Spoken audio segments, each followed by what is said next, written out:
कमाल का ताना दिया मंदिर में भगवान ने कि हमेशा मांगने ही आते हो, कभी मिलने भी आ जाया करो। नमस्ते दोस्तों, मैं हूं आरजे कार्तिक। एक बड़ी छोटी सी कहानी एक सेठ जी की। बहुत पैसा था, बहुत सारे बिजनेस चल रहे थे और जैसे जैसे बिजनेस बढ़ते जा रहे थे उनकी भक्ति प्रभु में बढ़ती जा रही थी। लेकिन समस्या ये थी कि सेठ जी के पास में, उस व्यापारी के पास में समय नहीं था कि भगवान की भक्ति करें। तो बहुत सारे मंदिर तो उन्होंने बनवाए, लेकिन वो स्वयं कभी पूजा करने के लिए गए नहीं। उन्होंने मंदिरों में पुजारी रख दिए और पुजारियों को नियुक्त कर दिया कि भैया आपको सुबह शाम की पूजा करनी है। तो घर में बैठ करके वो प्रसन्न हो जाते थे कि चलो साहब मंदिर बना दिए, पुजारी जो है अपनी पूजा कर रहे हैं। लेकिन एक बार उनके बिजनेस में बहुत बड़ा घाटा हुआ। वो ऐसे संकट में फंस गए जहां उन्हें 100 करोड़ रुपए की आवश्यकता थी। और जब उन्हें लगा कि अब हर तरफ से घिर चुका हूं, पैसा कहीं से अरेंज नहीं हो पा रहा है, तो याद आया कि मैंने इतने सारे मंदिर बनाए हैं, भगवान को प्रसन्न किया है, चलो चल करके उन्हीं से मांग लेते हैं। तो सुबह सुबह इस बात का व्यापारी ने ध्यान रखा कि सुबह सुबह बोनी वाला जो समय है उसमें जाना है। सबसे पहले भगवान से मैं ही बात करूं, कोई और आकर के कुछ मांग ले, भगवान का मन खराब हो जाए। तो इसलिए सबसे पहले ब्रह्म मुहूर्त में जग करके निकल गए।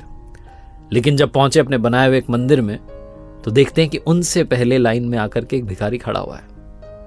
सेठ जी का दिमाग खराब हो गया कि इस भिखारी ने आकर के पता नहीं क्या ये मांगेगा और पता नहीं भगवान का जो है मन खराब ना कर दे, उनकी इच्छा ही खराब हो जाए, क्या पता वो मुझे देना दे। तो उसके पीछे खड़े हो गए। भिखारी के पीछे जाकर के उसने नजर पलट के देखा भिखारी ने, तो उसे दिखा कि सेठ जी आए।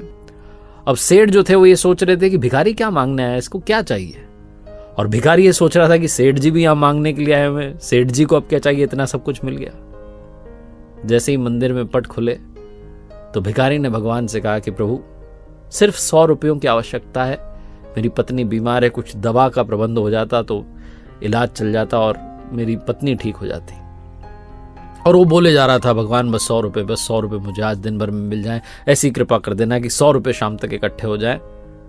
सेठ जी का दिमाग खराब हो गया। उन्होंने कहा हट ही नहीं रहा, अपनी प्रार्थना चली जा रही है।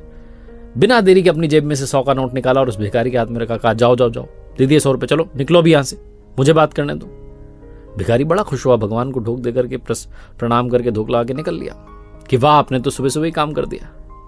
अब बारी थी सेठ जी की। सेठ जी हाथ जोड़ के खड़े होकर कहने लगे, प्रभु उस भिखारी को तो मैंने भगा दिया 100 रुपये देकर के, अब मेरी बात सुन लो, मुझे 100 रुपये नहीं 100 करोड़ रुपए चाहिए, कहीं से भी उसका इंतजाम करवा दो प्रभु, बस मुझ पर कृपा बरसा दो। बोले जा रहे थे बार बार।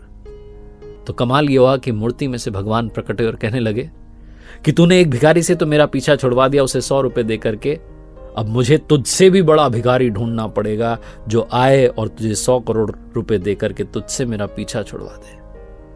सेठ जी की आंखों में आंसू आ गए। कहने लगे प्रभु ऐसा क्यों कह रहे हैं।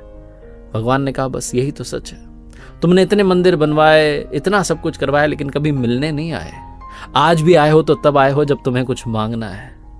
मैं प्रेम का भूखा हूं, बस मिलने ही चले आते तो इतना बड़ा संकट आने नहीं देता। बहुत छोटी सी कहानी जिसका सार ये समझाता है कि जहां बहुत ज्यादा मांगा जाता है वहां प्यार खत्म हो जाता है, प्रेम समाप्त हो जाता है। इसलिए मांगना बंद कीजिए। अगर मांगना ही चाहते हैं तो बस सब्र मांग लीजिए कि प्रभु मुझे धैर्य दीजिए, सब कुछ मैं अपने दम पर करूंगा, बस मुझे सब्र दे दीजिए और आपकी कृपा बनाए रखिए। और जब भी आप जाएं, आप जिस भी नाम से उन्हें पुकारते हैं, जब भी आप उनके दर पर जाएं तो उनसे मिलने के लिए जाएं, उनसे मांगने के लिए ना जाएं।